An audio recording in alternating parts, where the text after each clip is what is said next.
Astorina, mi sembra si chiama Astorina. Nedda Astorina, sì.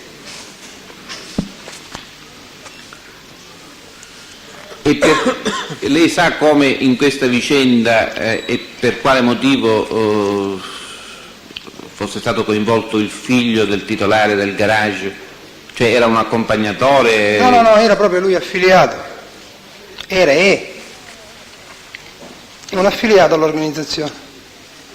Continua a non ricordare il cognome di questa persona, del titolare del garage? No.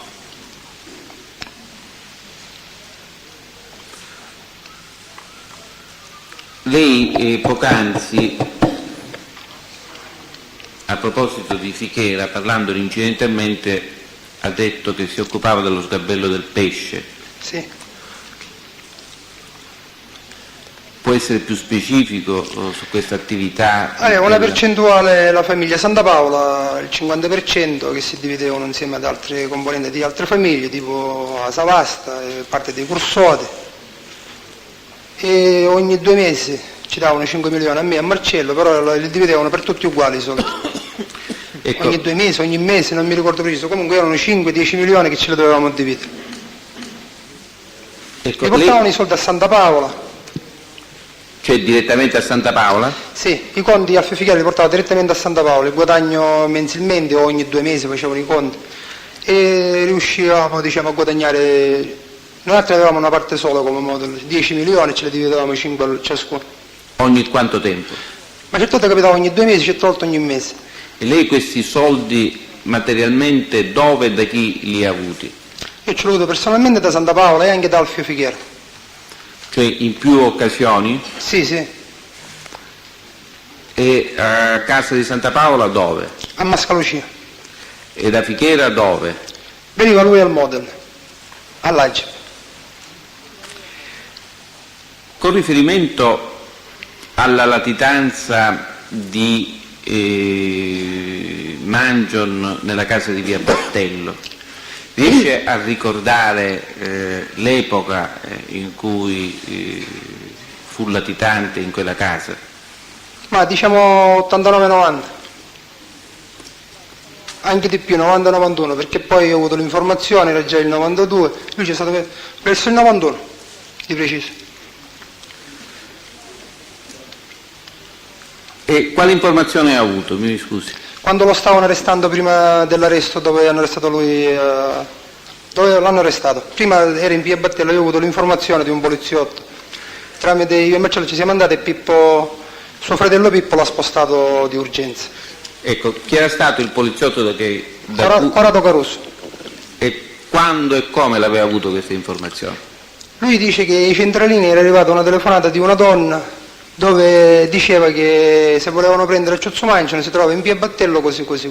Ora la pattuglia effettivamente è partita per andarlo a arrestare, a fare una ricognizione lì in zona, però prima si è fermato al modo, lei mi sta dicendo, Corrado Caruso, dice verso le 2, dice andiamo in Via Battello, dice perché dicono che c'è Ciuzzumanciano, dice qui dietro, sa quando mai c'è, ma che dici? Che faccio? Io non lo sapevo che c'era Ciuzzo. No, dice io sai, c'è un caposcotto, dice che ci vuole dire per forza. E va bene, invece prima delle 2, un'altra, verso le 12:30 ci siamo andati a casa. E noi l'abbiamo spostato via Marcello, lui ha fatto venire a suo fratello e si è spostato. E questo episodio a che epoca risale? 92, 91. E l'incontro con il Caruso al Model Agip fu un incontro casuale o... No, all'occhio della pattuglia è stato casuale, però lui è venuto apposta per avvisarmi che lì, come mi ha avvisato quando stavano facendo il blitz a Mascalucia, dove si presumeva che c'era Benedetto Santapaola. Cioè mi avvisava, quando andava a arrestare qualcuno che ci interessava alla famiglia, ma non che lui era un componente della famiglia. Mi veniva a raccontare questa cosa a me. Oltre il Caruso vi erano altre persone delle forze dell'ordine di cui vi giurate per avere informazioni? Ma ce ne avevamo, come ne avevamo altri 2 che era Barcella e D'Aquino, ma oltre ad essere informatori che portavano notizie, portavano anche morti, perché hanno fatto diversi omicidi per l'organizzazione, tipo Cattabiano, Ventura. E oltre queste persone? E poi c'era qualcuno che ce l'avevano i Malpassotti, però che io diretta conoscenza non ce l'ho.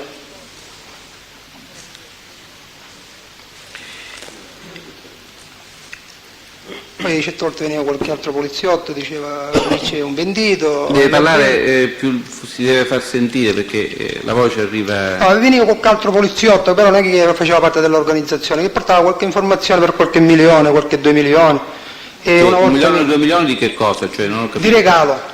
Cioè voi in cambio di queste informazioni. Sì, una volta mi ha detto che Messana si chiama, che c'era un bandito sul lungomare, in un albergo sul lungomare.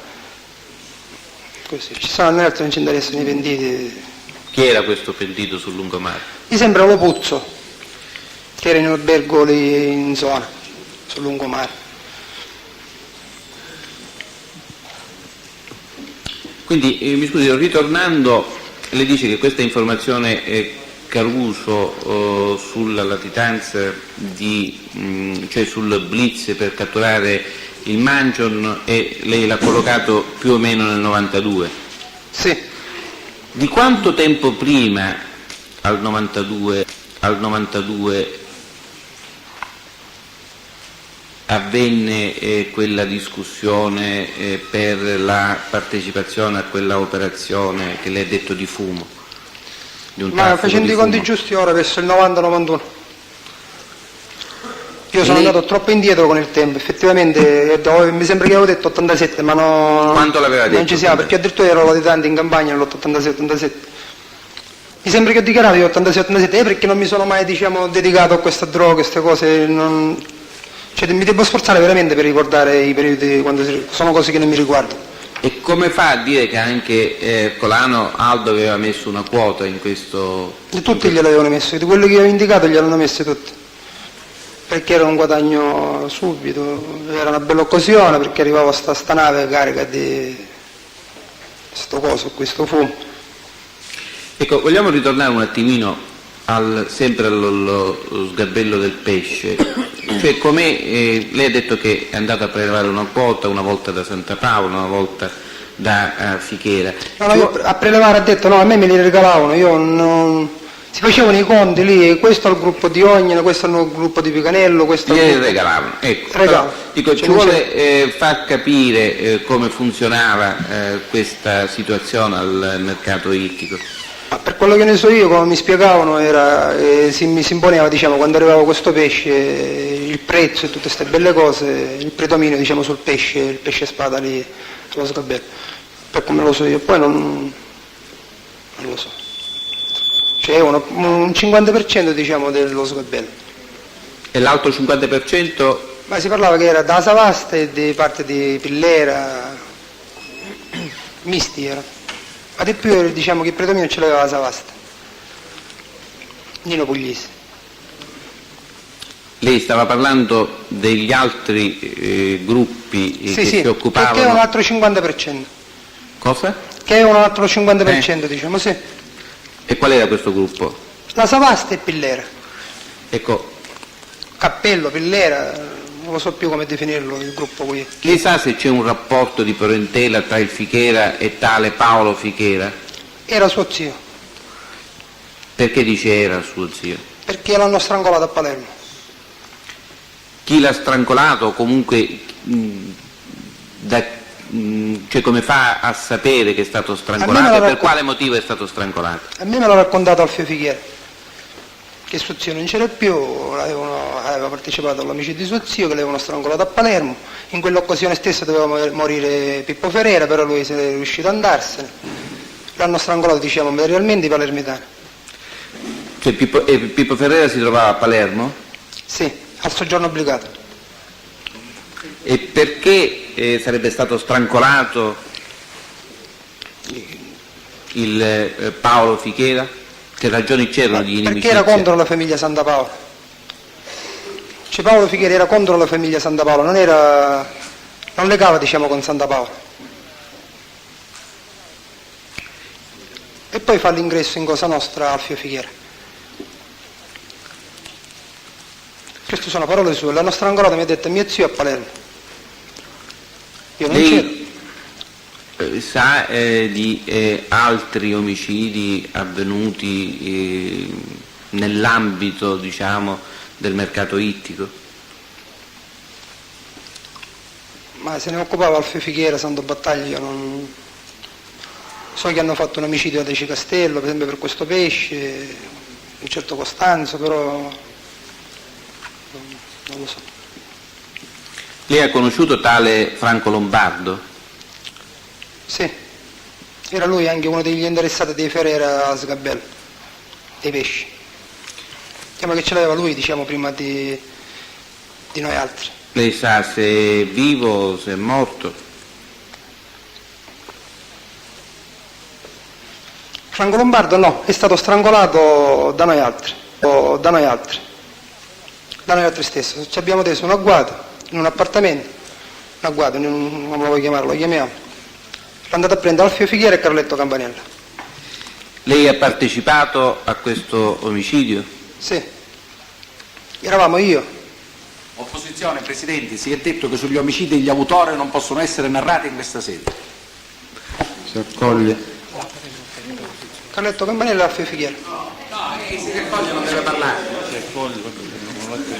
Possiamo... E per quale motivo era stato ucciso? Ma perché lui spendeva tutte queste cose del pesce, voleva comandare lui, trattava Carlo male, addirittura una volta in un incontro gli dice questo è tuo Carletto Campanella, come se stava parlando con uno scopieno. E Carletto, autorizzato dalla famiglia, c'era questo... Comunque eravamo una decina dentro l'appartamento, che poi si è preso, si è andato a buttare, si è bruciato. Vabbè, stavamo parlando prima dei gruppi che si occupavano della droga. Lei ha fatto riferimento al gruppo di Giuseppe Mangion, ha detto che negli ultimi tempi se ne occupava anche Natale di Raimondo e i suoi... Il gruppo di Montepo. Il gruppo di Montepo. Vi erano altri gruppi che si occupavano nell'ambito dell'organizzazione Santa Paola di attività inerente al traffico degli stupefacenti?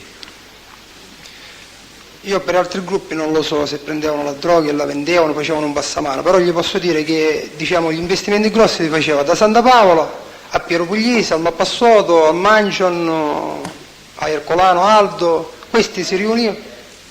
Questi? Si riunivano, mettevano i soldi insieme e compravano questi stupefacenti. Però io con gli occhi miei non l'ho visto mai, non ho visto mai che maneggiavano un grammo di eroina o cocaina che sia. E allora queste cose chi Io ne parlavo detto? con Marcello e purtroppo mi raccontava queste cose e oggi le sto raccontando alla corte. Perché dice purtroppo? Purtroppo per loro che me le raccontava, se non me le raccontava Marcello io oggi non le potevo dire.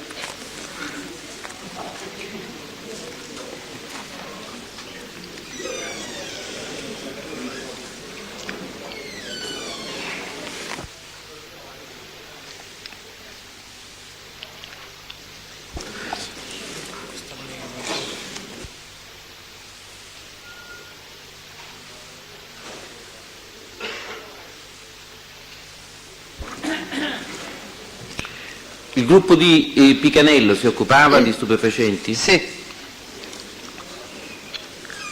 Tutto il gruppo di estorsione, usura e traffico di droga, a parte gli omicidi che dice non se ne può parlare.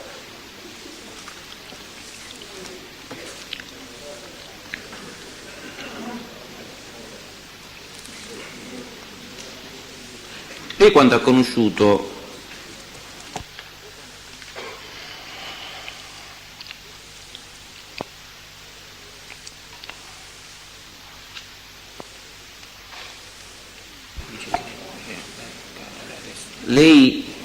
ha conosciuto Tuccio Salvatore? 83.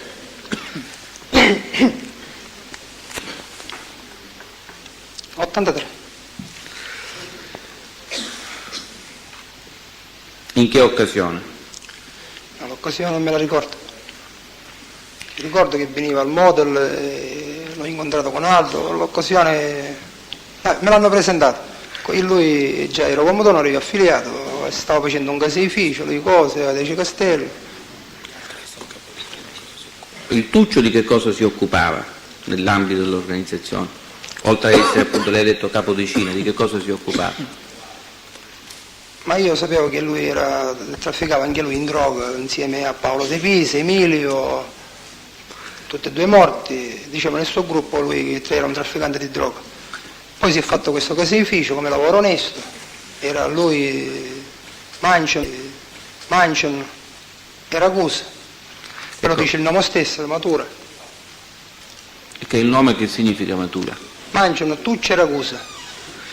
Ecco, come fa a dire che il Tuccio assieme alle altre due persone che ha nominato, chi sono le due persone che ha nominato? Mancion e Ragusa. No, per quanto riguarda la droga lei ha detto che chi erano le altre due persone del suo... Sono tutte e due defunti, era Paolo De Pisa, non mi Eh? ricordo come si chiamava, Vitale, e un certo Emilio Mondavo.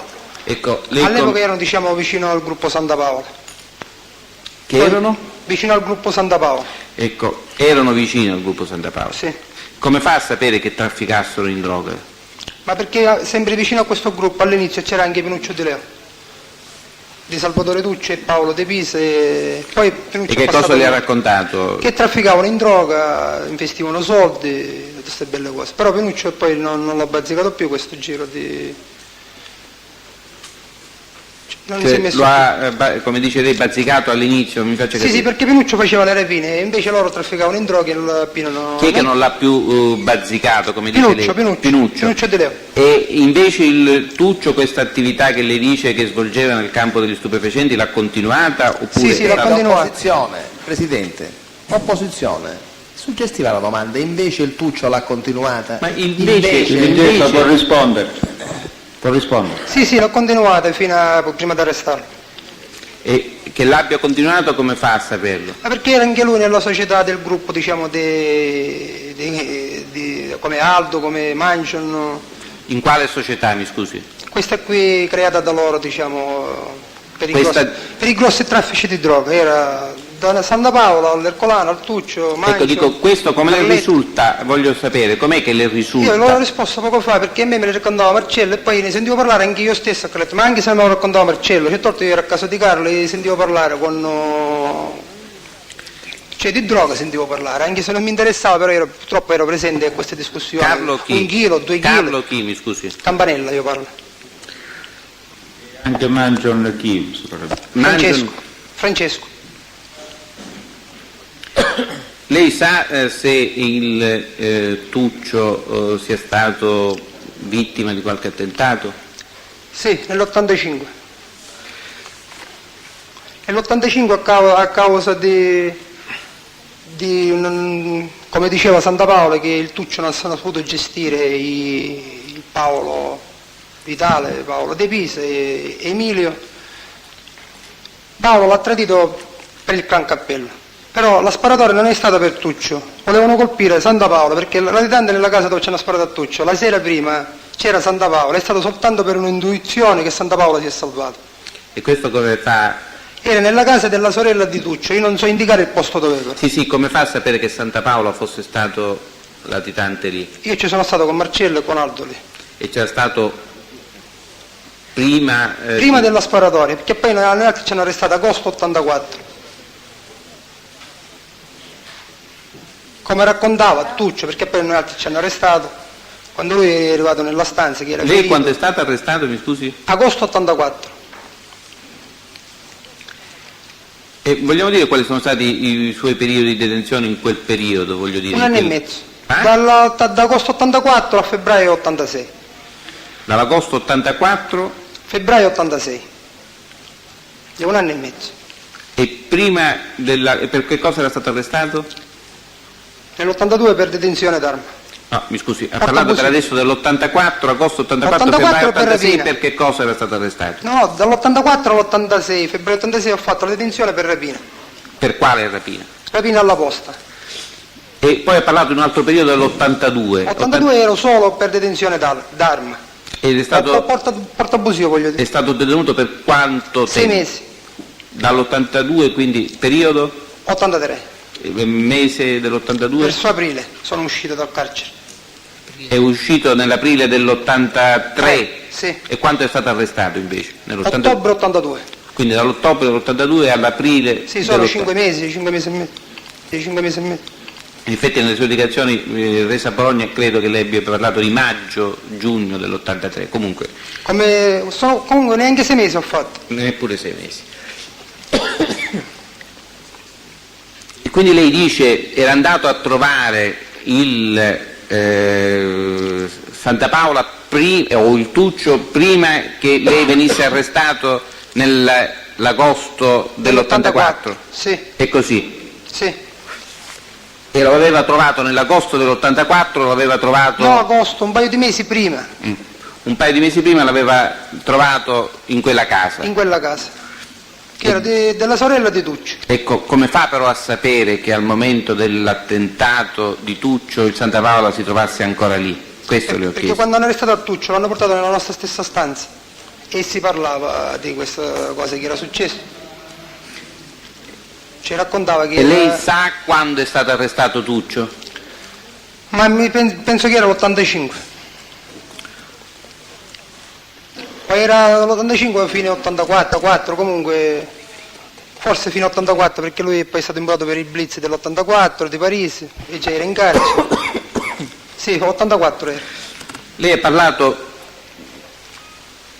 di 2 luoghi di latitanza, anzi 3 forse, perché ha parlato di Mascalucia, ha parlato di Graniti, ora ha parlato della casa della sorella di Tuccio Salvatore. Sì. Lei ricorda altri luoghi di detenzione di Santa Paola in cui lei personalmente si è recato? Sono stato a Graniti. Preferibilmente in ordine appunto cronologico, in ordine temporale, se ce la fa, se a ricordare. Cioè, o quantomeno ci dica il posto e il periodo, se lo ricorda, e con chi c'è stato.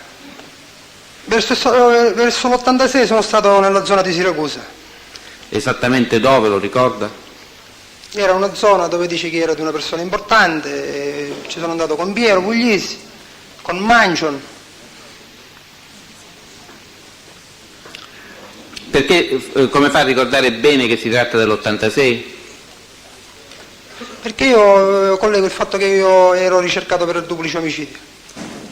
Quale duplice omicidio? Per omicidio diciamo, perché sono stati 2 omicidi separati. Qual era l'omicidio? Florio e San Filippo. E San Filippo. L'informazione l'aveva avuto la polizia che ero l'esecutore materiale dei 2 omicidi. E lei ha detto che si trattava della villa di una persona importante. Come dicevano loro, sì. Ecco, sa questa persona importante aveva qualche chi fosse o quantomeno qualche indicazione per capire chi Si fosse? diceva che era un principe.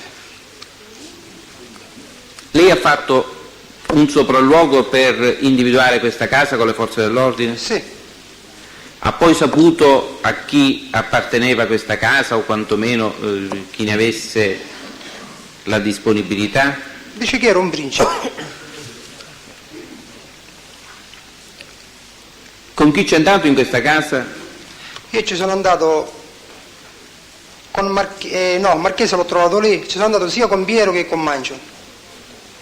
Piero Puglisi e Mancion Francesco. Quante volte c'è andato in questa 2 casa? volte. Poi, Sì. altri luoghi? Nella casa questa della sorella di Tuccio, quante volte c'è stato? 2 volte. Da solo o in compagnia di Sempre con Marcello ci sono andato. Marcello D'Agata? D'Agata. Poi, altre case in cui è Poi sono stato? andato a San Giovanni la Punta, A San Giovanni da Punta, a casa di chi? di uno lì, un falegname, non mi ricordo come si chiama. Parli forte. Zappalà mi sembra. Zappalà. E qui in che periodo c'è andato? Ma ci sono stato nel 91, 92. 91. Diverse volte a San Giovanni la Punta ci sono andato. L'ho trovato lì. Comunque, Graniti? all'epoca della rapina di Alessandria lui era lì, era 91. 90. Il mondiale del 90. Nel 90. A casa, Ma diverse volte, di Zappalà. a Graniti? A Graniti ci sono stato diverse volte, dall'87 in poi. Poi a E Mascalucia. Mascalucia? E poi Casa di, ha detto si chiamava Grasso, questo di che cosa si occupava? Ma dice di gas, bombole, le cose Poi? e basta. A parte Barcellona basta. A Barcellona c'è andato una volta o più? Una di volta. Ah? Una volta. Una volta.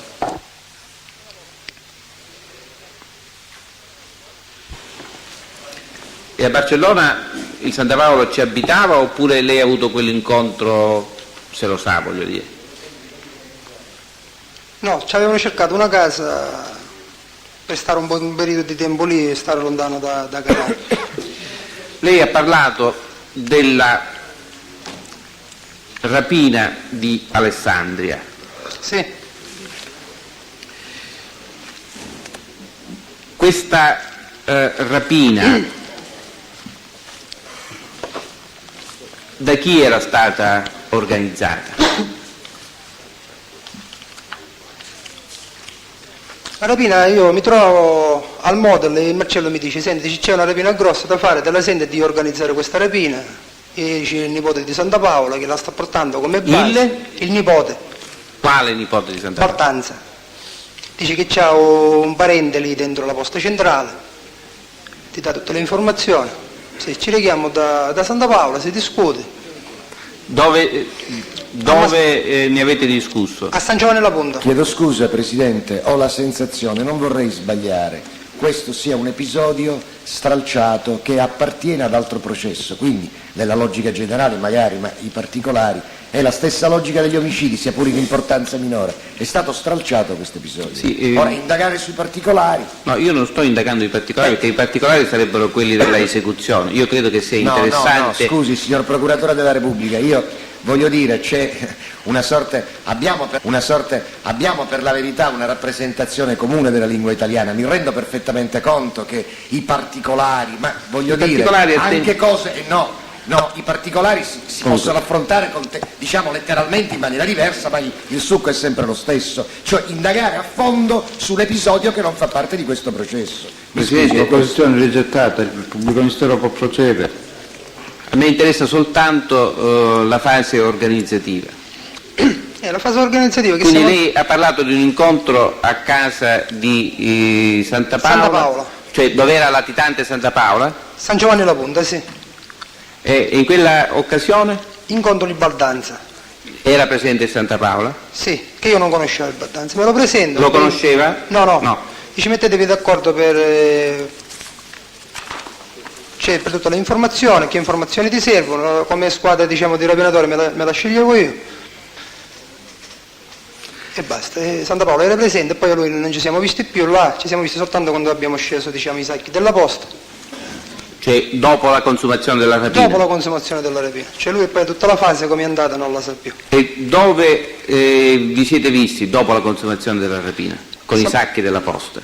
Siamo andati sempre a San Giovanni la Punta e poi ci siamo spostati in un'altra casa a piedi che era sempre di un parente mi sembra della sorella, della moglie di Santa Paola, di un fratello, non lo so, comunque di un parente suo perché era là vicino la casa. E perché vi siete spostati lì? Perché è arrivato il camion con tutti i sacchi postali per vedere che soldi c'erano e che oro era. Qual era l'importo della rapina? Come soldi liquidi erano 500 milioni, poi c'erano oro, no tanto, comunque oro. 1 miliardo si è girata la cifra, diciamo, come. E questo oro, poi cosa avete fatto di questo oro? Se l'ha preso un cognato di Baltanza che ha la gioielleria sempre a San Giovanni la Punta. Sa come si chiama questo? Non me lo ricordo. Prima della consumazione della rapina, cioè del giorno in cui avete consumato questa rapina, erano stati fatti dei tentativi in precedenza? La prima volta abbiamo tentato e non è riuscita, per la seconda volta sì. No, diciamo, cioè il tentativo non riuscito. L'ha tentata o quello proprio non riuscito? Perché ci siamo saliti 3 volte lì sopra, una volta tutto. A me non mi interessa il giorno dell'esecuzione, mi interessano le volte precedenti. Le volte precedenti ci siamo andate prima qua eravamo 12 persone, uno per ogni gruppo, uno, due per ogni ci vuole gruppo. dire chi erano queste persone? Allora, la prima volta quella non riuscita è stata, eravamo io e Di Leo, di Ognina. Sì. Poi c'era Di Montepò, Natale di Raimondo e Maurizio Beddo.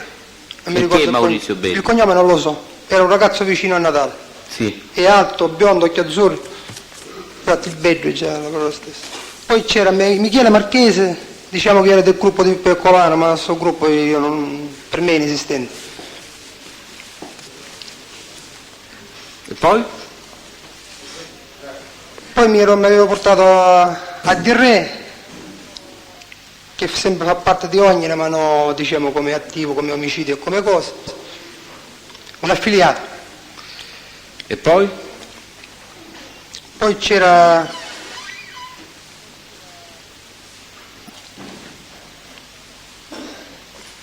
un altro ragazzo di Picanello, guarda, non mi sto ricordando chi è.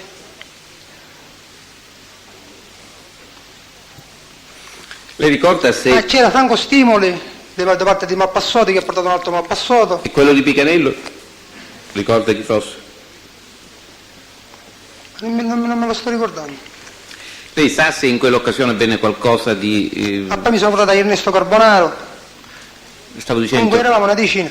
Lei ricorda se in occasione di quella, come dire, di quel viaggio è successo qualcosa di particolare? Sì, ho avuto un incidente io, con la macchina. E chi è stato coinvolto in quell'incidente oltre lei? Io, Gaetano Di Bella, che deve essere uno dei rapinatori, e Robertino. Robertino. Quindi in questo tentativo c'era anche Sì. Di Bella, Di Bella e Robertino, era il gruppo di Picanello, che non ricordavo. un incidente... Ho avuto un incidente statale nella strada per Milano, Torino. Oltre questa rapina di Alessandria, ricorda, che mi pare di capire miliardaria, possiamo definirla, ricorda altre rapine miliardarie che sono state commesse dalla vostra organizzazione? Oltre quella anche, poi parleremo anche di quella delle poste centrali di Catania, altre rapine commesse anche fuori di Catania? Abbiamo fatto una a Bari, la posta centrale di Bari, 2,5 miliardi, che l'ha organizzata Carlo, ci conosceva un certo, non mi sto ricordando, comunque l'ha organizzata lui. Questa di 2,5 miliardi? A Bari, sì, alla posta centrale di Bari. Il Poi periodo? Il periodo? Il periodo era 92, sì. Poi un'altra, sempre miliardaria, a Ragusa, che ci siamo messi insieme persone di Santa Paola e persone di Cappello, Cioè una rapina mista. Mazzei, sì. E di queste rapine, abbiamo parlato della rapina di Alessandria, ma di queste rapine di Bari e della Banca Popolare di Ragusa, il Santa Paola ne era consapevole oppure sono state commesse? Quella di Ragusa io non lo so, però penso che dicendoglielo a Aldo doveva passare l'autorizzazione, perché mi stavo mettendo con persone, diciamo, che non facevano parte al clan. Comunque io personalmente a Santa Paola non gliel'ho detto. E l'altra? E l'altra lui si è presa la parte, 210 milioni. Gliel'ho portato io e Carletto Campanella a Mascalucia. Quale? Quella di... Di Bari. Quella di Bari. Lei è stato detenuto, ha detto, per la rapina alle poste centrali. Poi è stato assolto da quel fatto? Sì. Lei L'ho assolto io, Marcello D'Agata e Aldo Ercolà. Lei quella rapina l'ha commessa? E io diciamo che sono il vero organizzatore della rapina, perché Marcello non è neanche organizzatore in questa rapina. Cioè se io mi esamino la coscienza, Marcello non è l'organizzatore della rapina, come non è neanche Aldo Ercolà l'organizzatore. Ma hanno avuto un ruolo comunque in Sì, questa... erano tutte e due lì sotto insieme a me alla posta centrale. C'erano altre persone? Ero io, Di Leo, e Fontanino, Crisafulli Franco, Francesco Giammusa all'ultimo momento non ci è voluto venire, però si è presa sempre la parte, 200 milioni.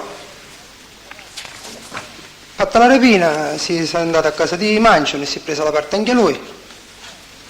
E hanno mandato circa 60 milioni a Santa Paola, però Santa Paola non lo sapeva della rapina, prima che lo dice lui lo dico io.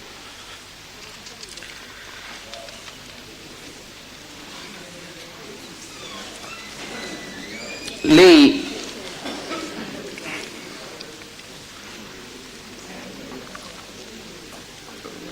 conosce il titolare della Mercedes? Sì, Russo. Me l'ha presentato Aldo Ercolano, era già sotto estorsione. Ecco, ci vuole parlare di questa estorsione? Era il 1982, fine 82, inizio 83, comunque c'avevamo già questo stipendio come gruppo. Avevano questo, Rapisarda, l'aveva fatto Carletto, Campanella, avevano la Mercedes. Ecco, andiamo per ordine, parliamo di questo della Mercedes. La Mercedes mi ci ha portato Aldo Ercolano in un'assicurazione che era sempre di Russo, era in via Gabriele D'Annunzio, l'attraversa prima, c'era un'assicurazione e mi ha presentato a questo Russo che da quel mese in poi lo stipendio me lo doveva dare a me, ci andavo io diciamo a riscuotere. Questo per circa, che ci posso dire, 10 anni. Però negli anni glielo Ma aumentavo. lei, mi scusi, non c'è stato un periodo nel quale è stato detenuto? Sì, ci andava sarà Enzo Santapaolo, qualcun altro. Certo, anche se io sono stato detenuto, gli stipendi... Lei vengono sa sempre presi. come era nato, cioè come lei ha detto, me l'ha presentato Aldo Ercolano. Però già era fatta l'estorsione, diciamo. Quanto tempo prima, attraverso quali canali si era fatta questa estorsione? Ma io, come so io, questo qui prima era un amico di Santapaolo perché andavano a caccia insieme, tutte queste belle cose, erano amici. E poi Santapaolo è andato latitante e l'hanno messo sotto stipendio, come so io. Perché lui diceva sempre, Russo insisteva, ma io sono un amico di Nitto, andavamo a caccia insieme, di Costanzo, di Tizio, di Caio. Lei sa nel tempo, innanzitutto, le modalità di questa estorsione? Cioè nel tempo chi è andato a riscuotere questa estorsione? Prima di me? Sì. Ma credo Aldo. E dopo di lei? Dopo di lei io negli ultimi tempi gli mandavo a Coco, a Carmelo. Però già si era ingrossato lo stipendio perché loro avevano fatto la società come gruppo Peugeot, Opel Kadett, e allora abbiamo riunificato tutto un processo. Avete? Tutto uno stipendio. E lei sa quale fosse l'importo? Ma circa 8 milioni ogni mese, erano 4 aziende. Prima c'era Giardina all'Onda, poi è morto, mi ha presentato un altro signore, poi si è aggiunta l'Opel, la Peugeot, poi quella delle motociclette, insomma erano qualche 8 milioni. Mensili? Mensili, sì. È sicuro di questo importo? 8, 6, di preciso non me lo ricordo. E il fatto che Aspetta, glielo dico di preciso. Cosa? 6 milioni al mese era. E il fatto che fossero riunite, lei come l'ha saputo questa cosa? Perché Russo mi diceva che avevano fatto questa società tra la Peugeot e l'Opel, però dopo che Aldo gli aveva fatto mettere, mi sembra, una bomba, gli aveva fatto telefonare all'Opel, perché si è interessato tramite suo padre, un certo Iacona, che l'ha portato Giuseppe Ercolano. Va, dice che erano amici, così si è aggiustato lo stipendio e poi si sono unificati, diciamo, agli altri, perché a me li dava soltanto prima tutti i giardini, i soldi per non andare per ogni, diciamo, negozio, li univa lui i giardini e me li dava a me, poi è morto e me li dava a Russo, poi gli ho mandato direttamente a Coco e se la sbrigava lui tutti i mesi. Ecco, vogliamo un attimino fare un po' di ordine con riferimento appunto a questa riunione di società che pagavano. Cioè lei ha nominato anche vari personaggi, ha parlato mi pare di un certo Iacona. Sì, Iacona. Ecco, Iacona con riferimento a quale di queste società? Opel. Opel. E che aveva rapporti in qualche modo con la vostra organizzazione, come l'avevate contattato? Era un amico di Giuseppe Ercolano. E per quanto riguarda, poi lei ha parlato mi pare di un'altra società di auto... Poi c'era la Peugeot, che era l'avvocato, non mi ricordo il cognome, e si è messo anche a posto con lo stipendio. E poi c'era questo Russo che era la Mercedes. C'era qualche altra società oltre alla Mercedes, l'Opel e la Peugeot? Poi c'era l'Honda.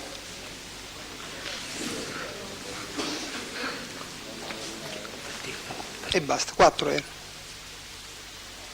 Honda poi è diventata Renault, ha fatto cambiamenti. Chi era questo Giardina di cui ha parlato? A me l'aveva presentato Aldo dicendo che era un amico dei palermitani, conosceva un sacco di palermitani, e lui stesso quando ci andavo mi E raccontava parlare che più era, lentamente, Avola. che era amico dei palermitani, conosceva il greco, conosceva qua, là, e comunque a me non lo so, lei chi conosce, io mi hanno detto di prendere lo stipendio, questo all'inizio. No, dici tu devi fare il tuo dovere, che c'entra? A me l'hanno presentato però, già sotto estorsione. Lei poi ha parlato anche della gioielleria Rapisardi. Sì, questa l'aveva fatta Carletto Campanella. Rapisarda credo che sia. Rapisarda. Ecco, ci vuole dire chi l'ha sistemata questa estorsione, com'è nata? No, come è chi nata non andava lo a so, so che riscuotere? l'aveva Carletto come estorsione. In che periodo ce l'aveva? Ma credo verso l'81, 82. Comunque io già nell'80, o inizio 83, ci andavo con Aldo e già lo stipendio era fatto. E poi? E poi ci sono andato da solo, gliel'ho aumentato nel tempo, poi ho aperto altre gioiellerie e gli ho aumentato Lei sempre ricorda lo queste altre gioiellerie che ha aperto, quali Sì. fossero, dove Ne ho aperto fossero? una allo Sheraton e una in via Tennea.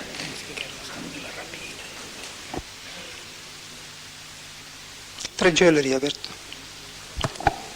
Quindi quali erano le rapine, le gioiellerie? Via Tennea, dentro i locali dello Sheraton, il magazzino, e via Gabriele D'Annunzio, via Giacomo Leopardi. E chi è andato a riscuotere oltre lei sono andate altre persone a riscuotere? Prima ci andavo io al Ercolano e poi ci è andato nel periodo della detenzione, credo Enzo Santapaola. Chi? Anzi no, nel periodo della detenzione Enzo non ci è andato perché noi abbiamo trovato 1 anno e mezzo di buste. Un anno? 1 anno e mezzo di buste perché Enzo Santapaola si spaventava di andare lì da Rapisarda perché dice questo è sbiro, chiama i vaddi, chiama qua, chiama là e ha fatto trovare 1 anno e mezzo di buste. E chi l'ha preso questo 1 anno e mezzo di buste e chi l'ha poi riscosso? Ci è andato Aldo. Quindi praticamente questa estorsione, lei mi pare di aver capito, ha detto che l'ha sistemata Campanella sì. e poi andavate a riscuotere lei e Aldo Ercolano. Sì. Poi durante il periodo di detenzione sua e di Aldo Ercolano ci doveva andare Enzo Santapaola, ma non ci andò perché si spaventava. Sì. E poi alla scarcerazione ci è andato Aldo Ercolano a prendersi questi stipendi arretrati, diciamo. Sì. E dopo questa volta in cui Ercolano prese gli stipendi arretrati, chi andò a prelevare così periodicamente gli stipendi? Io. Lo stipendio? Io. Lei? Per circa 4-5 anni. Poi gli è andato all'ultimo anno e mezzo, gli ho mandato a Melo Coco. Carmelo Coco. Sa se oltre il Carmelo Coco ci sono andate altre persone? Ma all'inizio, prima di Aldo, per come so io, ci andava la moglie di Carlo e la vedova di Franco Romeo, perché No, prendevano stipendi, cose, giravano loro, diciamo, a prendere gli stipendi. Sto dicendo dopo... Questo prima ancora che Aldo me lo presentava. No, io dicevo nel periodo in cui c'è andato Coco Carmelo, ci sono No, andate no, questo altre è persone oltre il Coco, questo le ho chiesto. Poi gli ho fatto portare io a Licciardello e a Pavone per fare il giro, diciamo, per insegnarsi i posti.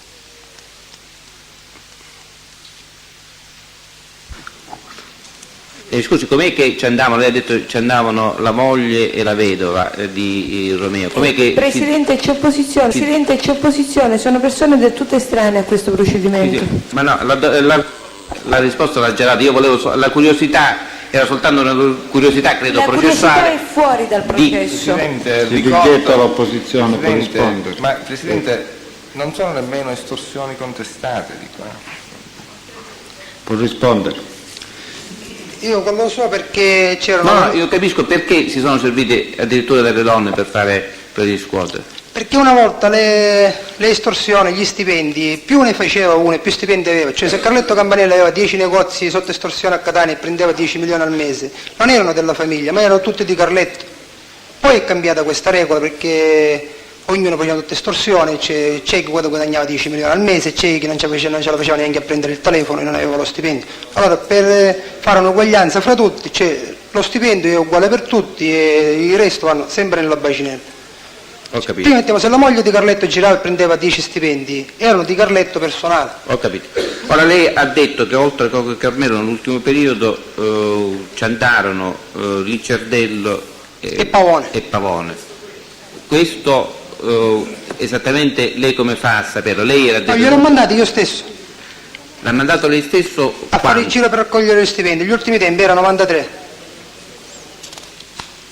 Questo Rapisarda come si chiama, questo titolare delle... Rapisardi, quello delle gioiellerie. Il nome voglio dire. Ma non l'ho chiamato mai per nome, sempre Rapisardi l'ho chiamato.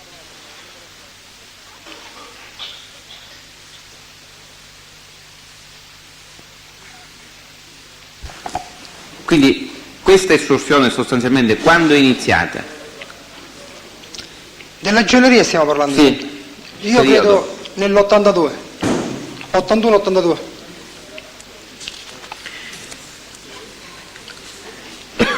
Lei sa se il titolare di questa gioielleria ha poi subito qualche rapina, malgrado la protezione? Sì. La subì, fu esecutore materiale Franco Stimoli. Poi si interessò Carletto. Questo è Ma per Franco Stimoli che Franco Stimoli... No, non è Stimoli il padornese, diciamo, quel No, Mappassone. è un'altra persona. È un altro Stimoli. Sì.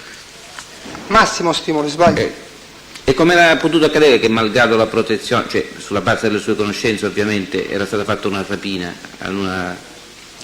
E questi ragazzi giravano con il motorino, sono entrati e hanno fatto la rapina senza capire che cosa stavano andando incontro. Comunque sarà che Carletto gli ha fatto simpatia, sto Massimo Stimolo, o perché l'hanno arrestata.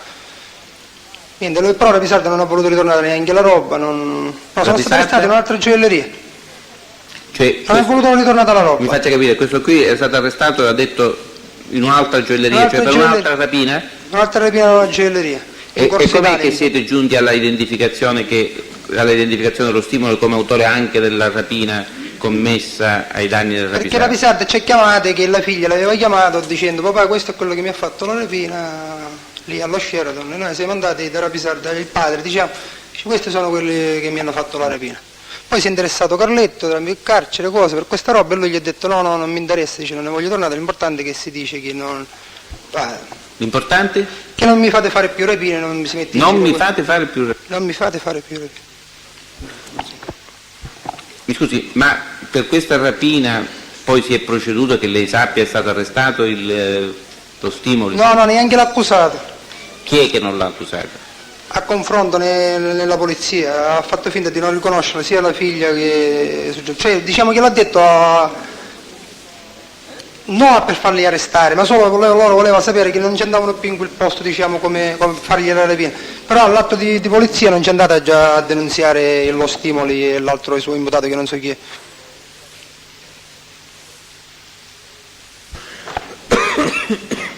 Lei sa se il Rapisarda ha qualche fratello? Sì, ha un negozio ad Aci Trezza. E lì estorsione io non ce l'ho fatto, mi ha chiamato lui stesso. Prima di aprire dice mio fratello sta aprendo un negozio, dice lo fai mettere a posto, prima che succeda qualche cosa, così ricevi telefonate, bombe, tutte queste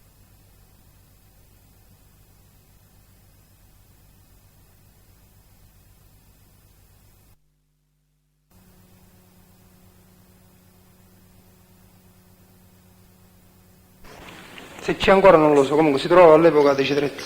E il periodo di questo suo interessamento, sia pure su richiesta del Rapisarda per questo negozio di Aci Trezza, lo ricorda? Sì, è stato verso il 92.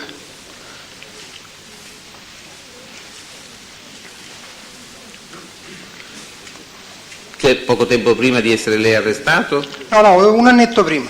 Ho preso per circa un anno, 14 mesi lo stipendio lì.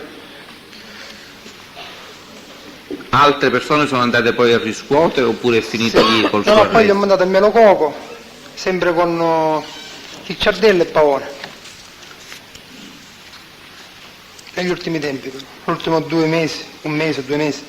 Lei ha detto che con riferimento alle concessionarie erano state messe anche delle bombe o comunque degli attentati. Lei sa chi ha posto in essere questi attentati?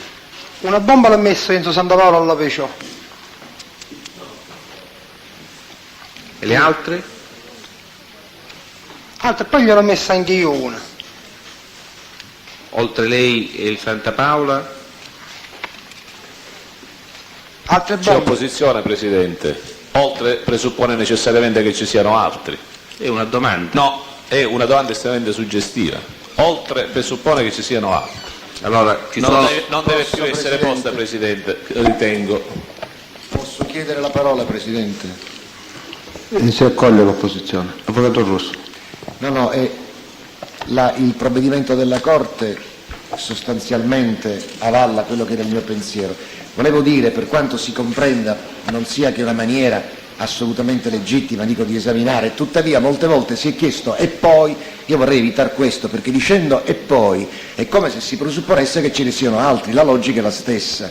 Voglio dire, capisco che i verbali sono in atti, ma o si usa la contestazione, Appunto, i verbali o si usa la davanti. contestazione, Presidente, perché dicendo e poi lui finisce, sta zitto e poi si fanno altri nomi, è ovvio, o si contesta. Avvocato Russo, sono discorsi però che hanno Lei crede, un'importanza Presidente, molto che siano discorsi relativa, stupidi? perché Lei ci crede sono che anche, siano- c'è la contestazione, Lei insomma i crede che verbali li avete voi Le davanti, chiedo quindi scusa. è una valutazione più vostra che mia. Lei Ecco. ritiene che siano preoccupazioni assolutamente immotivate nel momento No, in cui non è che sono si immotivate, chiede dico poi- che è un problema di carattere molto, molto relativo, perché ci sono Guarda, anche strumenti soltanto per di prevenire la altri contestazione, le strumenti faremo- per richiamare alla memoria cose che vi sono note e a noi no. Insomma, questo è il discorso. Comunque, andiamo avanti. Valutate voi, insomma, ecco, in definitiva. Andiamo avanti.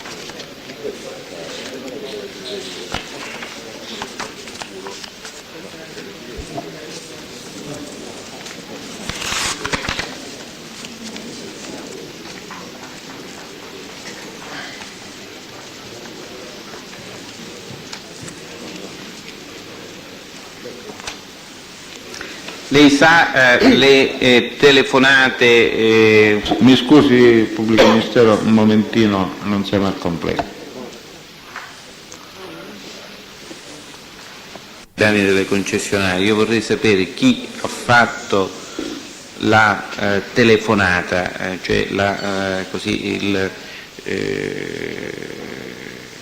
che è stato l'autore delle telefonate con cui appunto si iniziavano le estorsioni. Per quanto riguarda la estorsione nei confronti, tanto per intenderci, della Mercedes-Benz del dottor Gioacchino Russo, lei ricorda? No, io ce l'ho trovata fatta, no. Lo so, ma da chi furono fatte quelle telefonate? Io le posso dire quelle che facevano dopo per aumentare lo stipendio, quelle quando hanno fatto Ecco, l'estorsione. quelle per aumentare lo stipendio chi l'ha fatta? Me l'ha fatta Franco Gialmuso, l'ha fatta Enzo Santopaola, cioè i telefonisti diciamo che erano loro, Pistone, qualche telefonata. Lei ne ha fatte telefonate? No, Telefonate? no. Poco, però non mi davano retta a me per telefono. Ma ne ha fatte o non ne ha fatte? Qualcuna sì, l'ho fatta.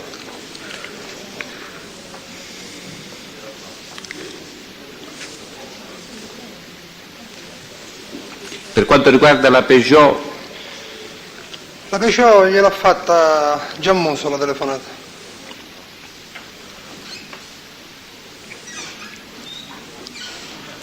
quando era la solita obiezione, dico, faccio la contestazione a questo punto,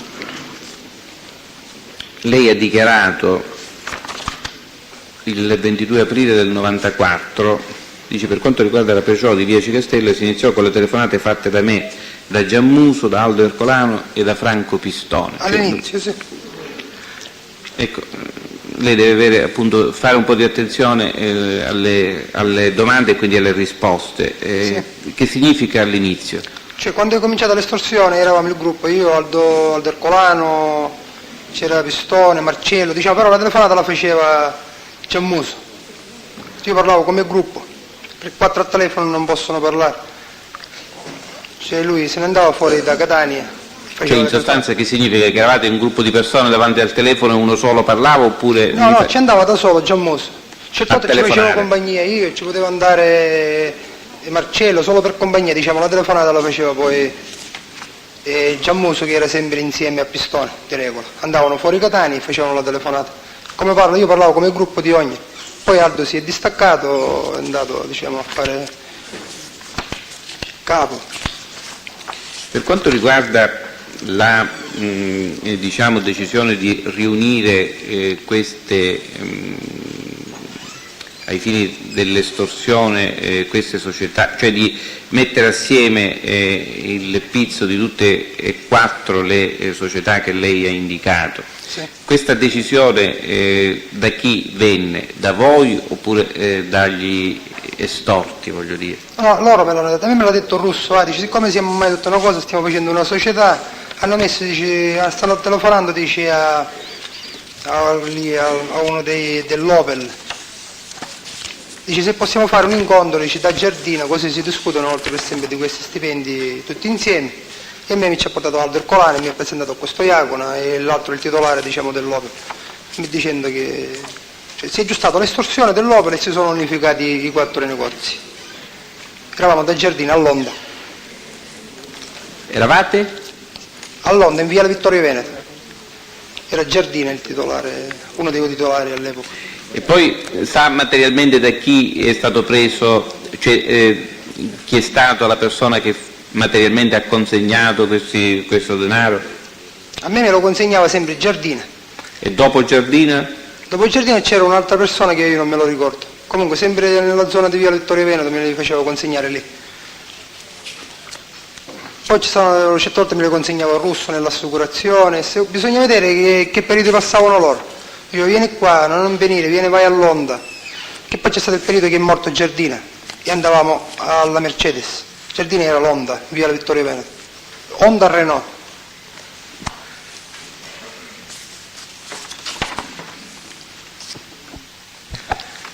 Lei conosce il titolare dell'impresa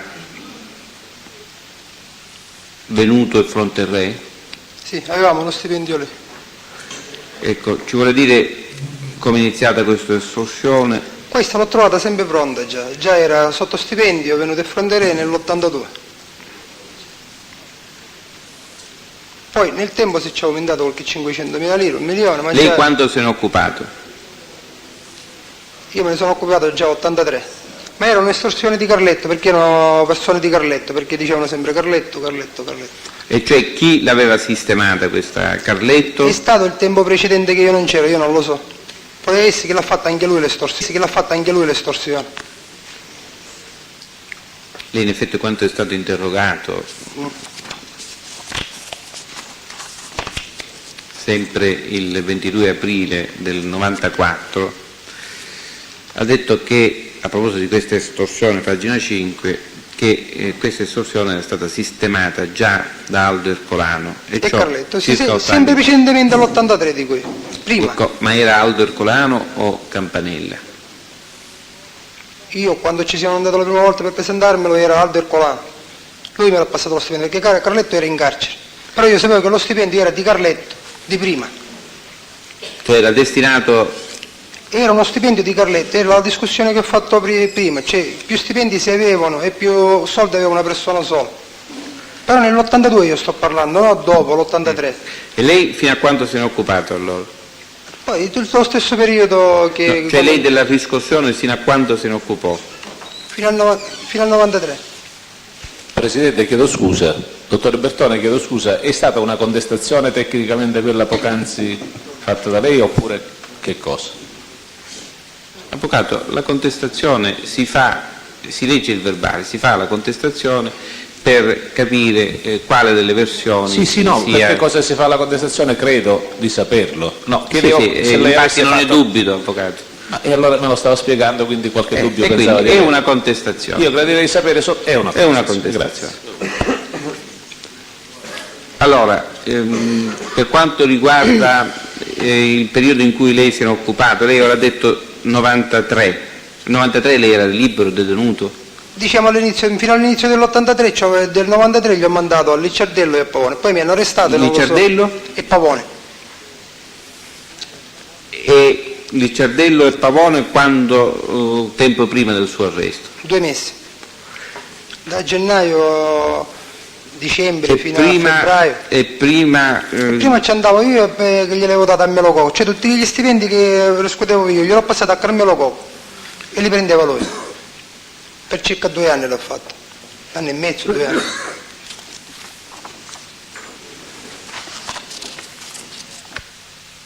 Anche di più, 3 anni.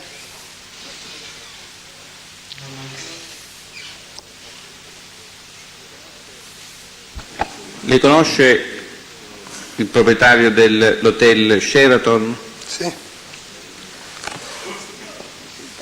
Quando l'ha conosciuto e in quale occasione? Me l'ha presentato Marcello D'Agata.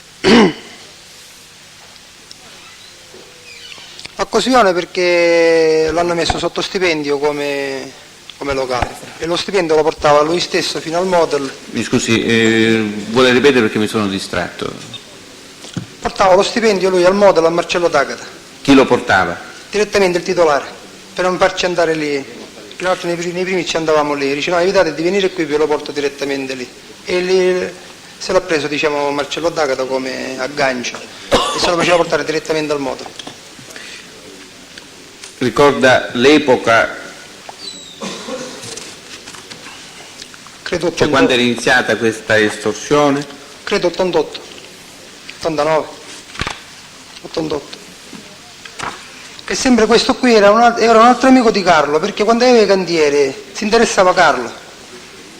Aveva i cantieri dove? E Aci Trezza, Aci Castello. E quindi come periodo lei ha detto dal? Credo 88.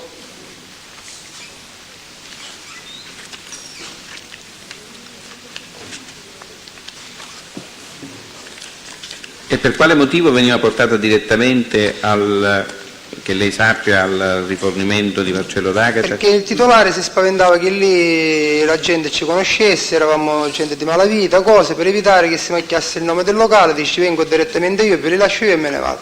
E così faceva. Lei ha detto che già lo conosceva Campanella, da quanto tempo lo conosceva Campanella, questo proprietario? Da un sacco di anni, dall'80, anche di prima, quando avevano tutti i cantieri insieme all'altro fratello. Lei sa se questo titolare si è occupato della costruzione di un complesso nella zona Cerza? Sì, sì. E come fa a saperlo? Perché io dovevo acquistare la casa lì e poi invece l'ha presa Giammuso, l'ha presa la sorella di Aldo Ercolano, altre persone, non mi è interessato più. Lei sa come si chiama questo proprietario dello Sheraton? No, non me lo sto ricordando.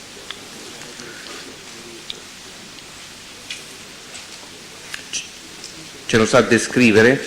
Sì, bassino, un po' pelato. Poi un Porsche 948 di Blé. Quando lei è stato interrogato, sempre nel verbale che ho indicato, del 22 aprile del 1994, lei ha individuato questa persona in tale Lineri. Lineri, sì. Quindi ricorda... Lineri, sì. Ricorda come si chiama il nome di questo... No, Lineri. Dottor Lineri, e basta, non lo conosco di altra maniera.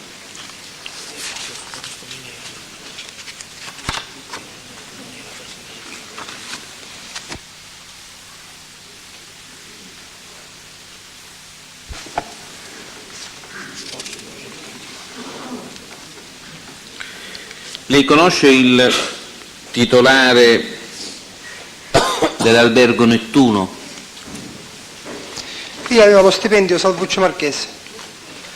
Come fa a saperlo? Lo so perché sapevo che Salvuccio lì aveva lo stipendio, lo prendeva Franco Garilli. Lo sapeva, mi scusi, lo sapeva da chi?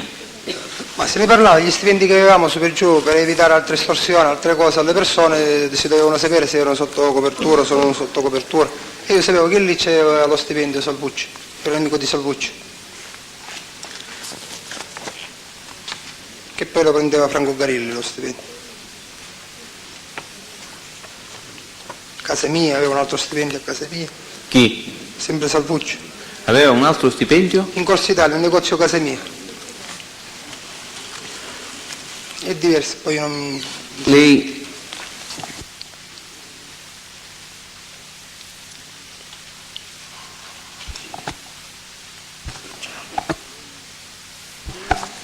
Lei conosce il titolare della Mediterranea Mobili? Sì. L'hanno passato questo stipendio Pistone. Quando gliel'ha passato? Dopo che sono uscito dal carcere, preso solo 86 fino a 86, 87.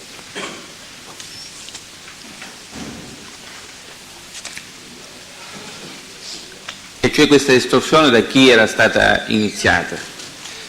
Ma che sappia io, credo dai malpassati, perché ci abbiamo dovuto dare metà, le mandavamo a Mascalucia e metà dello stipendio a Piero Puglisi. Da quanto tempo fino a quando questa estorsione è andata avanti? Ma con me per circa 2 anni, poi l'ha ripreso tolta in mano Giammuso e Pistone. 2 o 3 anni con me. Poi si sono... Cioè, mi faccia capire, prima cosa c'entrano Giammuso e Pistone? Perché me l'avevano passato loro lo stipendio, ce l'avevano loro negli stipendi.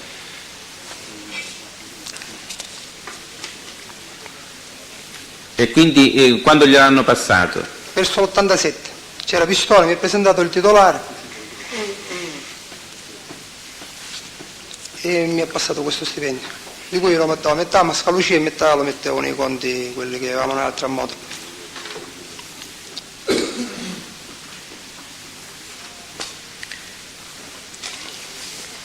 Scusi, come periodo lei ha detto che a lei è stata, come dire, passata, tra virgolette, nell'87? Credo 87, sì.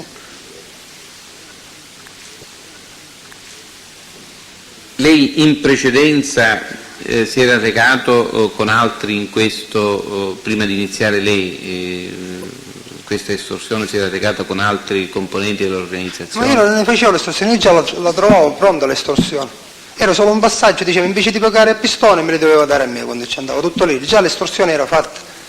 Ecco, in effetti quando lei è stato interrogato, anche questa serve come contestazione, sempre il verbale del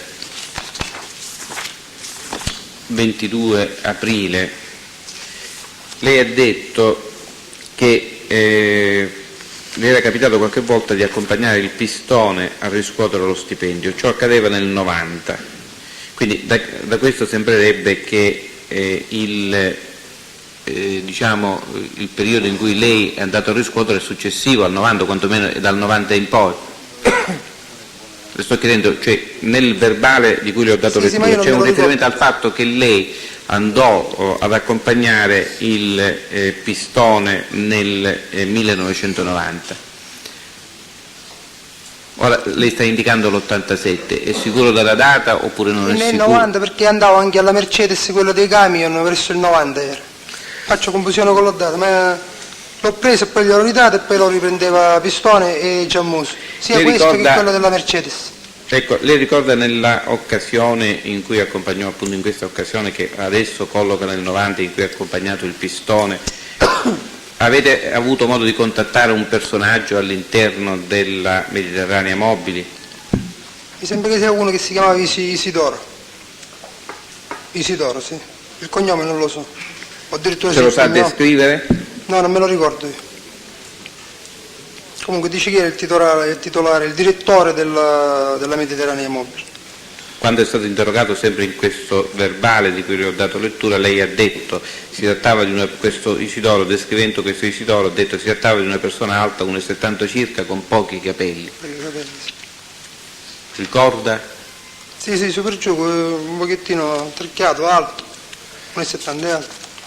Però se dovevi fare un confronto non lo riconosco.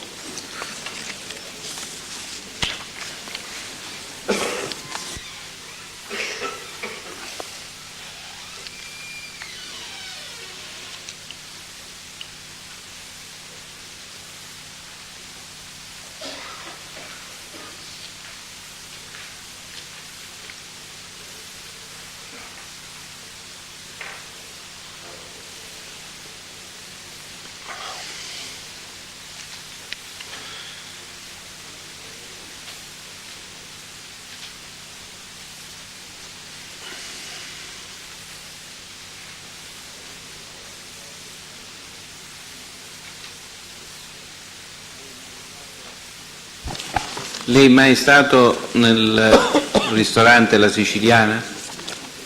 Sì. Lì aveva lo stipendio, gli avevo aggiustato lo stipendio Carletto.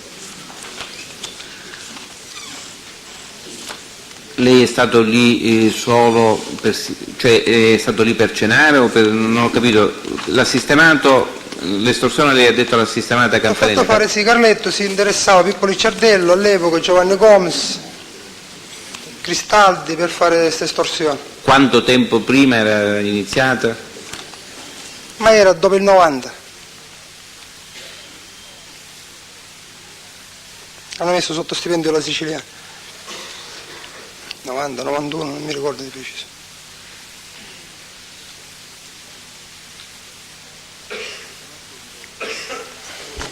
Lei conosce il titolare del ristorante Pagano a Mare? Sempre loro ce l'hanno sotto stipendio, ce l'avevano loro. Loro chi? Gruppo Picanello. Come fa a essere certo di questa Perché lo stipendio affermazione? andava a prendere Turi Cristaldi, poi l'ho preso Giovanni Gomes, e poi l'ha passato per coprire i soldi che non ci arrivavano ai nostri stipendi, ne portavano parte di Picanello e sapevo che nella Deve lista, parlare più forte. nella lista di Salvatore Cristaldi c'era Pagano al Mare. Perché quando a me non mi bastavano i soldi, invece di andare nella bacinella direttamente andavo da Cristaldi se c'erano soldi in più. E l'epoca in cui era stata fatta questa estorsione? Sempre dopo il 90 è stato. Sa se furono fatti atti di intimidazione particolari? Non lo so, si interessava Pippo Licciardello di questa cosa, non lo so. Ci telefonavano.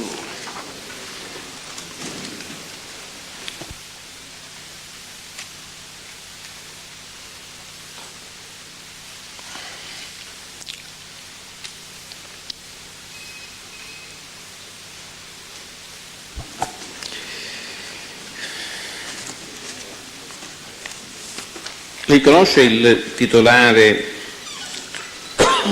di un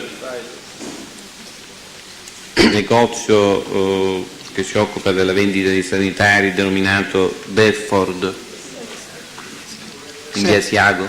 Sì. Io ho messo una bomba io nell'83. E come è andata a finire questa estorsione? Si Innanzitutto deve- sa come si chiama il titolare di questa estorsione? No, il no. titolare del negozio? No. Ho messo una bomba nell'83, ero insieme a Marcello D'Agata e si doveva interessare un certo Claudio Barbetta, che era, dice, parente suo cognato, invece non è andato nel mondo e questi soldi non l'abbiamo messo mai sotto stipendio. Cioè, ma poi se ne occupò questo Claudio di cui lei ha detto? Sì, dice che doveva andare a parlare con suo cognato, ora non mi ricordo prima se mi ha fatto fare un regalo o proprio niente, gliel'ho aggiustata senza soldi,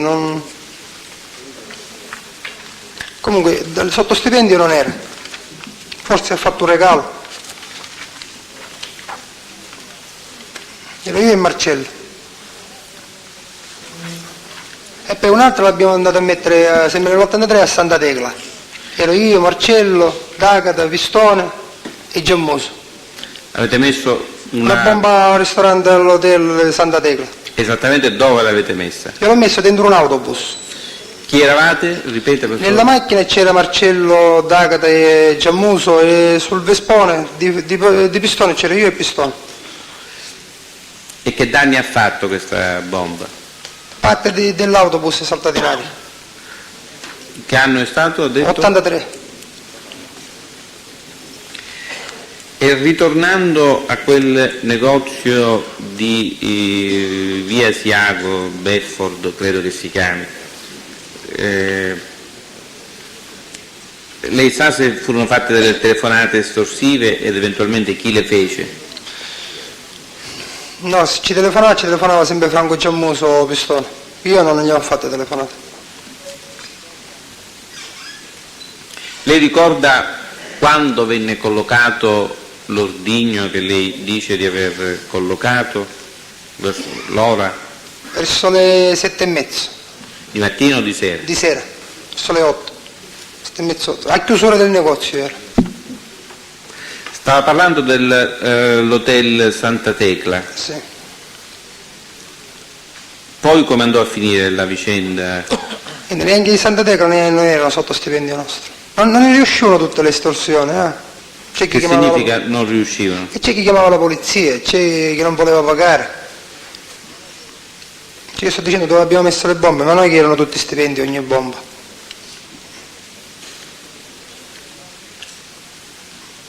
La Perla Ionica, il titolare, lo conosce? La Perla Ionica l'ho trovata già fatta, me l'ha presentata Aldo, Quando gli ha rappresentato Aldo? sempre nell'82-83. Già c'era lo stipendio. E fino a quanto è andata avanti questa estorsione? Fino a quando appena hanno cambiato proprietari e si è riaggiustato un'altra volta lo stipendio con altre cose. Poi si è lasciato definitivamente perché dice che c'erano persone dei palermitani che ci interessava e non ci sono andato più a prenderlo, verso l'87 è stato, 88. Comunque quando c'è stato il fallimento della Perla Ionica, ora non mi ricordo preciso. Quindi l'hanno preso da quel altri momento gestori. in poi non c'è andato più nessuno a prenderlo? No, perché non c'era più lo stipendio. Perché Ecco, e materialmente questo stipendio da chi è stato riscosso? per un paio d'anni da me. E poi?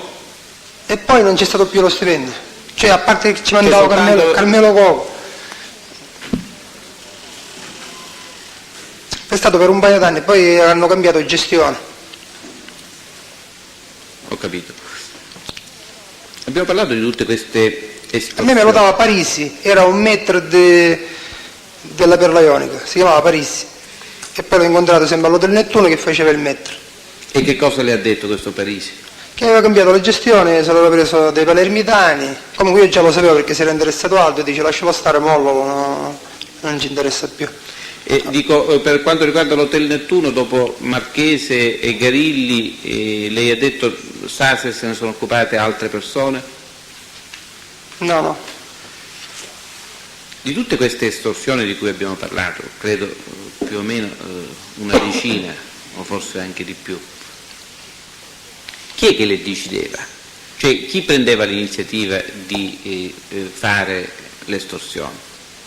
Come si decidevano le estorsioni? Ma uno passava, vedeva, mettiamo un locale, una cosa, si faceva dare l'autorizzazione e poi o ci telefonava subito o se mi rispondevano male al telefono, qualche cosa, mettevano subito la bomba o se ci incendiava il negozio. Che significa si faceva dare l'autorizzazione? Cioè che doveva andare sempre da un capodicino. Cioè non può passare di un negozio e fare una telefonata, cioè il capodicino deve sapere tutto quello che succede. Se quel negozio è sotto estorsione, va dal capodicino e dice: senti, io sto facendo la telefonata ai fratelli Condorelli. E allora diciamo che era Carlo, il capodicino all'epoca, non ci fa la telefonata perché già è sotto estorsione. Per evitare, Lei diciamo. ha fatto che... un esempio così? Sì, un esempio, sì. Ma cioè, questo Condorelli esiste oppure un nome che ha fatto tanto per... No, è capitato, come potevo dire un altro nome, Condorelli. E il capodecina doveva riferirne ad altri o poteva decidere autonomamente se fare l'estorsione? Al vice rappresentante, però se era una cosa che già lui sapeva, cioè poteva cominciare a procedere e poi lui informava il vice rappresentante che si stava facendo tale estorsione, in quella zona, diciamo. E ci stiamo telefonando noi altri, perché poi c'era la parola d'ordine, se prendevano il telefono, il caffè, whisky, tutte queste belle cose. E il vice rappresentante doveva riferirne ad altri oppure poteva decidere e dare l'autorizzazione al capodecina? Ma se il rappresentante era distante poteva decidere benissimo il vice rappresentante, perché si trattava di un'estorsione, di una cosa, non era una cosa eclatante. E per quanto riguarda invece gli omicidi, la regola era la stessa? No, per gli omicidi è diverso, già deve essere informato il rappresentante. Se sono in special modo omicidi importanti deve essere informato, non può essere che il rappresentante non sa niente. O perlomeno si può assumere la responsabilità il vice, però di regola la deve sapere il rappresentante. Vi sono stati omicidi in cui lei ha ricevuto incarico direttamente dal rappresentante della famiglia? No, Cioè tutti gli incarichi che lei ha ricevuto per gli omicidi era sempre il vice. era sempre il vice. Poteva parlare dopo di qualche omicidio, ma già erano fatti però. Come è stato l'omicidio Condorelli, come è stato dei fratelli Marchese, allora si commentava, diciamo, no, dei fratelli Marchese non mi sono visto con Santa Paola. Ci sono andato con Marcello quando è stato l'omicidio Condorelli. Cioè? Ci siamo andati dopo che ci siamo interessati per fare ammazzare a Condorelli Vi tramite... siete interessati, lei ha detto ci siamo andati dopo che ci siamo interessati, ma Cioè, dopo che era prima morto Condorelli. dopo l'omicidio? Dopo l'omicidio, dopo un'ora eravamo già a casa sua lì a San Giovanni, no, a Mascalucia. E che cosa gli avete detto? Che si era fatta l'operazione, un assassinato a Condorelli, lui l'aveva sentito per via radio nella televisione, perché era orario di Ecco, pranzo. ma il Santa Paola era consapevole di questo? Sì, sì, certo che ero consapevole. E lei come fa a esserne certo? Perché prima ne avevamo parlato che si stava interessando, tramite Aldo gli diceva al suo zio che si stava Presidente, interessando. opposizione, praticamente si ritorna al vecchio discorso, si parla dell'episodio, si risale agli PSU d'autore ed è un argomento che sarà trattato quando sarà chiamato il relativo processo Avvocato, allora parlamentare. si sta cercando di capire una regola associativa e quindi non posso accogliere l'opposizione. Il riferimento a determinati mandati. Sono d'accordo con lei, ma non posso accogliere l'opposizione per la ragione che ho spiegato. Quindi devo autorizzare il pubblico ministero a procedere.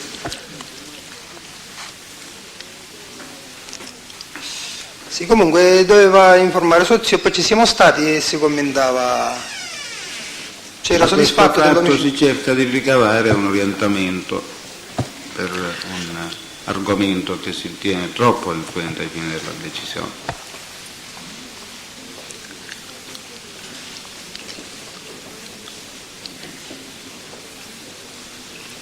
Lei può riassumere un po' tutte le volte, cioè quante volte ha avuto modo complessivamente di incontrare Santa Paola nel corso della sua latitanza? Quante volte? Abbiamo detto i luoghi e le occasioni, più o meno. Poteva capitare in un mese ci andavo 2 volte, come poteva capitare che per 6 mesi non ci andavo, io non ce la faccio a stabilire quante volte ci sono stato, può essere 10, 20, 30, ci poteva capitare per 1 anno, 2 anni anzi che non lo vedevo. O poteva capitare in un mese ci andavo per 1 anno, 2 anni anzi che non lo vedevo. O poteva capitare in un mese ci andavo 4 volte.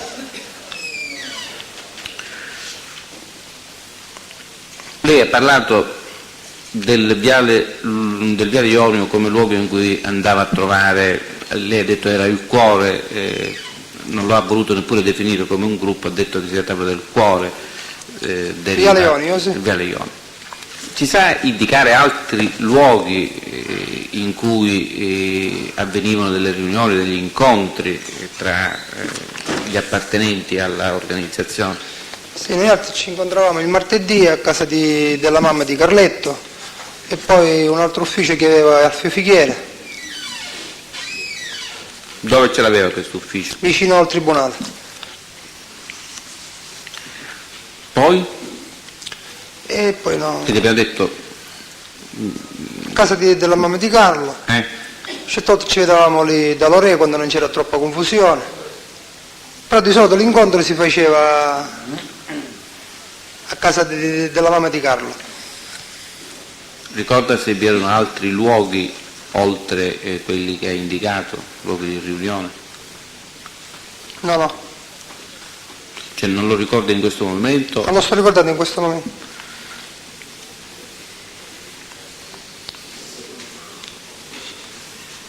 Chi l'aveva deciso che questi incontri dovessero essere proprio il martedì? No, no, un giorno come tutti gli altri, doveva essere anche il mercoledì, però si era stabilito il martedì.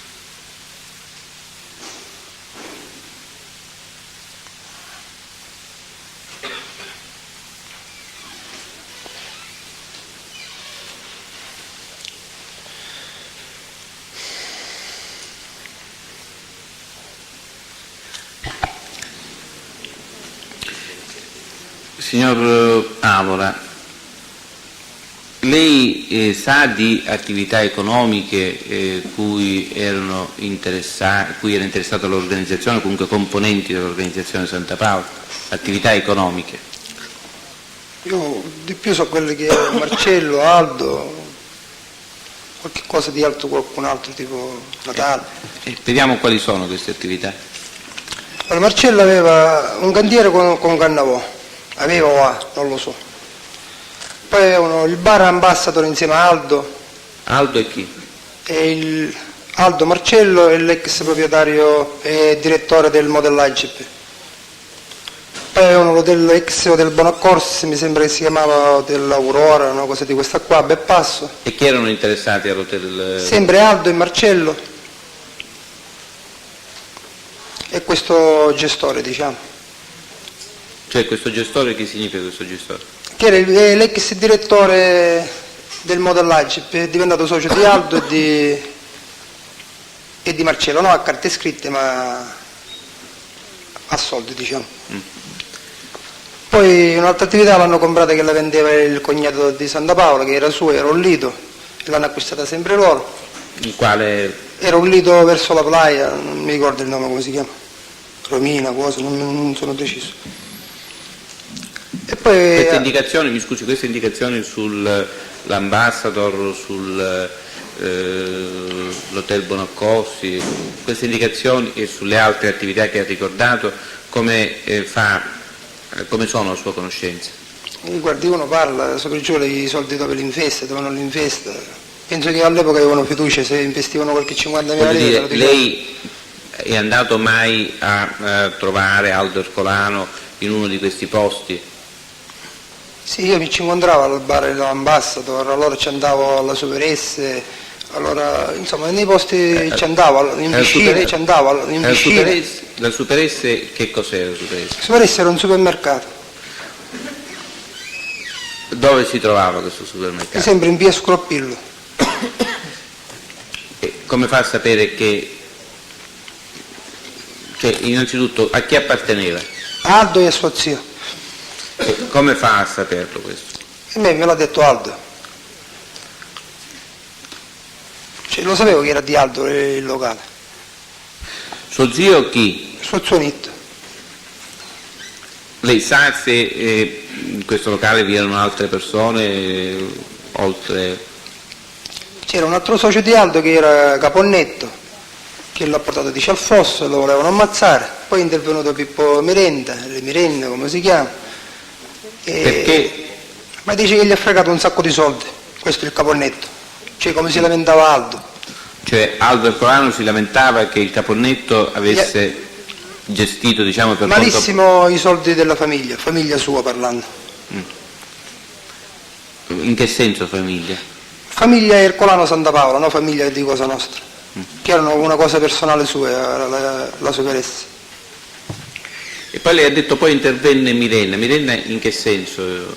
Per fare questi conteggi di questi soldi che mancavano, queste cose, è intervenuto lui per gestire tutta l'operazione, diciamo, per fare risollevare la Super S. Negli ultimi tempi addirittura prendevano camion rubati di merce per coprire tutta questa situazione.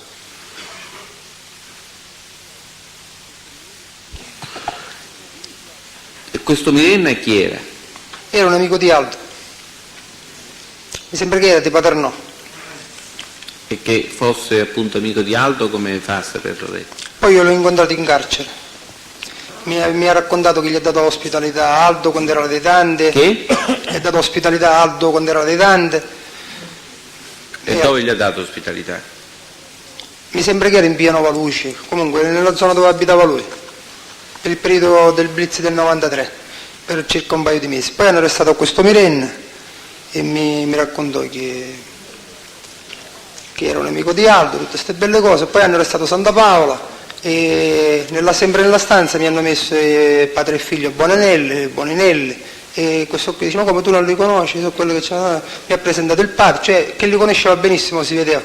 No, non ho capito che c'entrano i Boninelli, mi faccia capire. Cioè, per vedere che questo qui, Mirenna, conosceva benissimo le persone che gli davano appoggio a Santa Paola, cioè non era il primo arrivato. Praticamente lei ha assistito in carcere ad una conversazione tra il Mirenna e Boninelli? No, proprio a me l'avevano messo nella stanza, soltanto quando Mirella mi ha detto che ci sono amici, era quello che gli hanno dato ospitalità allo zio, qua, là, a destra e a sinistra, senti, io non li conosco. Però se ci posso dare un consiglio ci si farli togliere subito dalla stanza, perché appena la mettono in questa stanza gli mettono il marchio che è con i Santa Paola. Allora a questo punto si fa portare alle celle o si mette in un'altra stanza che non può negare benissimo che appartiene al gruppo Santa Paola, perché l'hanno messo proprio nelle stanze diciamo sbagliate, che erano appartenenti a uomini del clan. Difatti mi sembra che l'hanno messo in una stanza poi 51, 52, c'è persone che non interessavano di Santa Paola. Chi l'ha messi? No, il padre e il figlio sono andati dalla guardia carceraria e hanno detto no, in questa stanza non ci vogliamo stare, non lo so il motivo che hanno spiegato, e si sono levati subito dalla stanza. Lei ha parlato di stanze di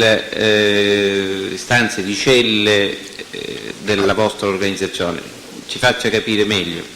C'erano delle celle singole, diciamo che ogni... Ma questo dove? A Piazza Lanza o a Piazza Lanza? No, io a Bicocca non ci sono stato mai, io sempre in Piazza Lanza sono stato. Partiamo dalla 57, si fa 57, 56, 55, la 55 era dei Malpassoti all'epoca. Poi c'era la In 54... quale braccio si trovavano queste? Sinistro, secondo piano. Ma c'erano altre celle nel sinistro che non Sì, ce n'erano una ventina di celle. Però 4-5 erano della famiglia Santa Paola. E le altre? Le altre detenuti comuni. Detenuti comuni sempre però di un certo, senza imputazione strana. Che significa senza imputazione strana? Cioè che non erano imputati per violenza carnale, cose brutte diciamo che nel braccio non vengono... Cioè non possono salire nel braccio, se si sapeva che qualcuno era imputato per queste cose veniva cacciato e mandato alle celle, pestato. Mentre gli appartenenti ad altre organizzazioni avevano una dislocazione in altri bracci o in altre... Sì, prima nell'84 avevano il destro, 84, 85, 86 avevano il destro, poi il destro è andato, diciamo, si è calato il tetto, lì ha avuto danneggiamento e si sono messi al primo piano sempre del braccio sinistro e hanno separato in un braccio due frazioni diverse, Cursoti e Cappello e i Santa Paola e Malpassoti sopra. E anche i ragazzi di Santo Mazzei sopra, i custodi di Santo Mazzei. Ecco, lei sa come si riforniva la Superesse, chi erano i rifornitori, come si procuravano? No, io so che c'era la merce rubata, qualche ragazzo ci faceva qualche rapina, qualche cosa interessava Alfio Fighiera. Proprio all'interno non so sapere, non so chi sono i rapinatori, sapevo che si curava Alfio Fighiera di questa cosa. E come fa a saperlo? Perché me l'ha raccontato Alfio. Scusi, la lascia aperta quella porta. La lascia aperta perché...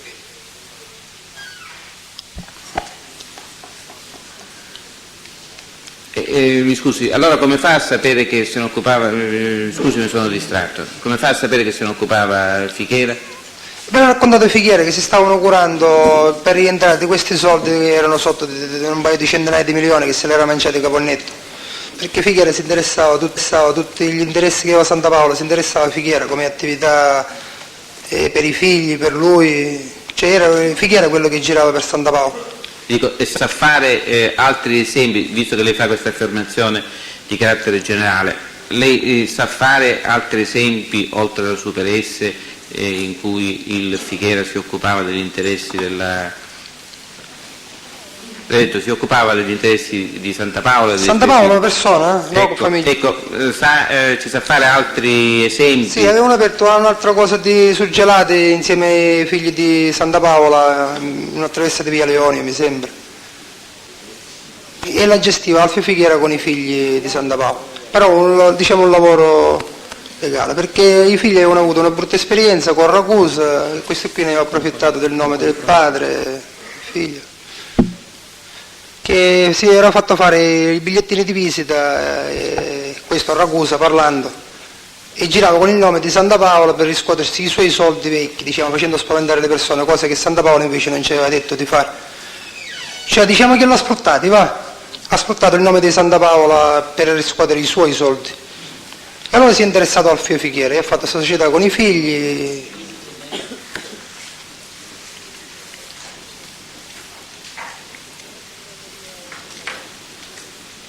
Cioè per metterli nella via del lavoro.